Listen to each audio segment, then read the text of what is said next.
May narinig ako rito, si Palaka daw. Bakit tayo magpapababa ng Palaka? Lumulundag yun. Okay, ulit. Sino ang gusto ninyong pababain? Okay. Ito ba yung tama ba ito? Marcos Rizal. Tama ba yun? Okay. Gandahan natin. Sabay-sabay. Bibilang ako ng 3, Sasabihin, Marcos Rizal. Okay. 1, 2, 3. Marcos Rizal! Marcos Rizal! Marcos Rizal! Marcos Rizal! Marcos Rizal! Okay. Ano nga uli? Ano yung sinasabi rito?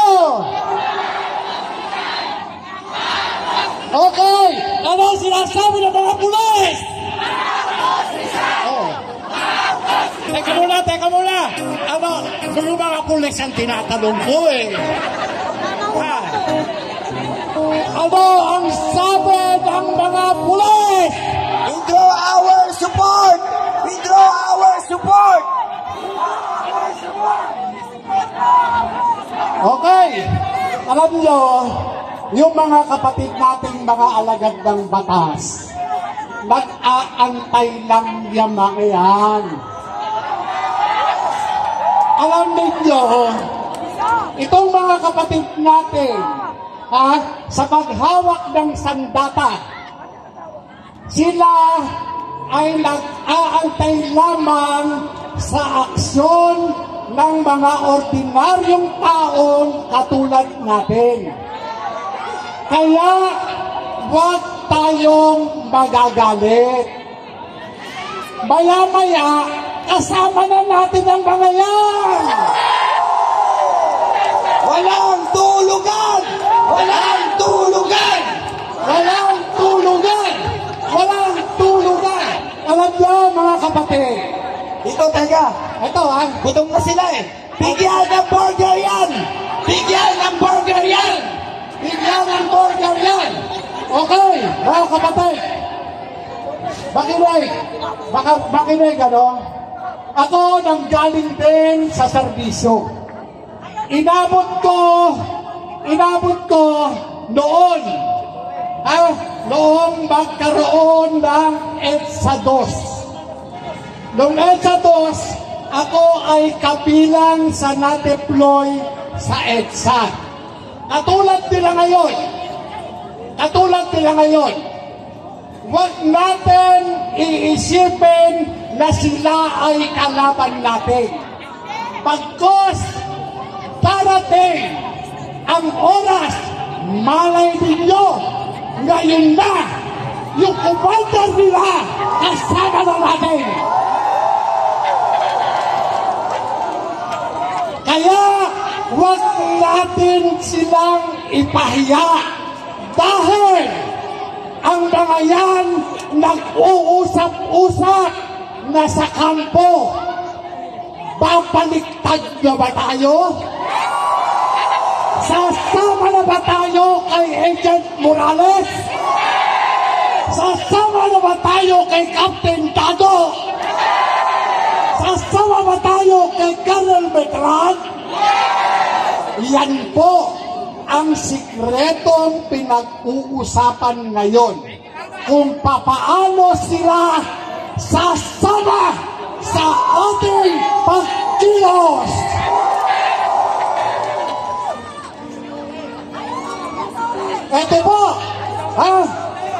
Ito po, sa kahilingan ninyo, gusto nyo ba na si General Torre ay magpitiw na?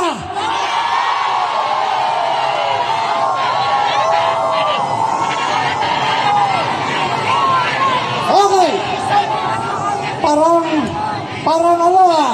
Parang mahina, parang may ayaw. Okay, tatanungin natin yung banda rito. Gusto niyo ba na bumaba na si General Torre? Aba, nakikita ko yung mga pulis gumaganong, oo. Sabi nila. Ha? Sabi nila. Sabi ng mga pulis. Oo. Sabi nila. Oh.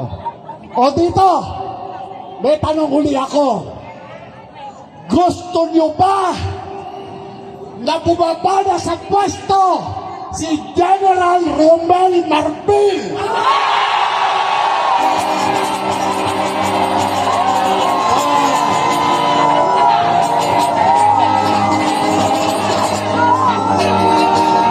Okay, alam nyo, hindi lang yan.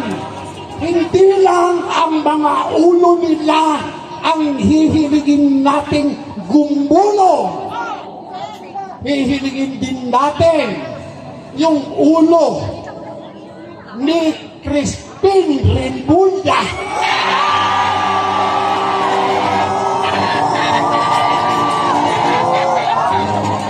Okay, hihiligin natin na huwag ka nang mahiya. Bumaba ka na. Kung ikaw ay may imbitasyon na, pagpahinga ka na.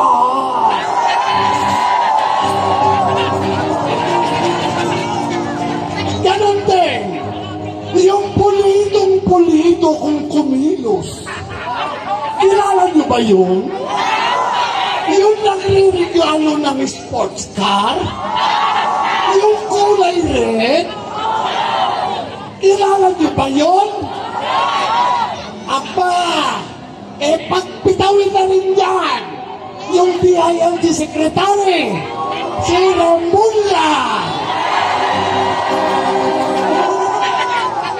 Isang bagsak, Duterte! Duterte!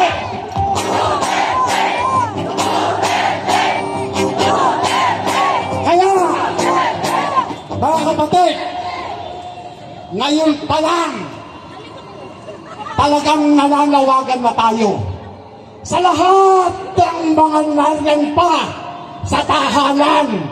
Tigilan nyo na muna yung pagluluno. Tigilan nyo muna yan. Pagpunta muna kayo rito. Magsama-sama tayo. Dahil yung kapihang dinadalas natin ngayon, matutultukan na ngayong araw na to. Maraming salamat po. Mabuhay Angel Morales! At ngayon naman mga kababayan, bigyan po natin ng pagkakataon na magsalita ang rockstar ng City